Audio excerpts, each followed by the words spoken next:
ได้ตัวนึงครับโอเคครับนะครับก็มาเจอกับผมอีกหนึ่งคลิปครับผมพามาตีปลาช่อนน้ำท่วมครับตอนนี้น้ำมันเริ่มมาท่วมเข้านาแล้วครับผมก็เลยพามาตีครับผมเผื่อจะมีตัวกัดครับวันนี้พามาลุยปลาน้ำท่วมครับเผื่อจะมีไซส์ปลาช่อนสวยๆให้ดูครับเดี๋ยวไปชมครับว่าวันนี้ผมจะได้กี่แต้มครับกับปลาช่อนน้ำท่วมครับผม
กัดแล้ว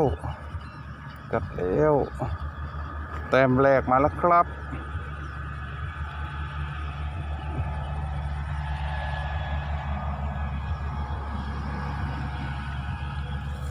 นี่ครับแต้มแรกครับสวยๆนี่ครับโอ้ตื้อนานเท่ากว่าจะได้ตัวนึงครับโอเคครับ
ไอ้เหี้ย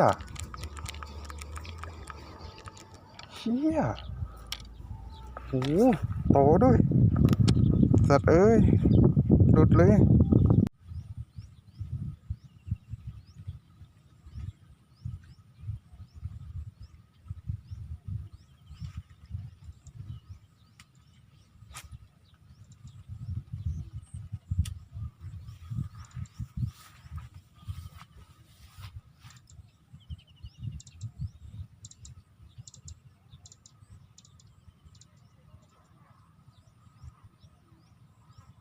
นะครับก็วันนี้หมดเวลาแค่นี้ก่อนครับก็มีกัดอยู่2-3ทีครับก็ถือว่ากัดแต่ยังไม่ดุมากครับปลาครับเดี๋ยวขอไว้ก่อนครับคลิปนี้ครับหมดเวลาก่อนครับเดี๋ยวขอจากลาไปแค่นี้ครับเดี๋ยวไว้เจอคลิปหน้าครับคลิปนี้สวัสดีครับ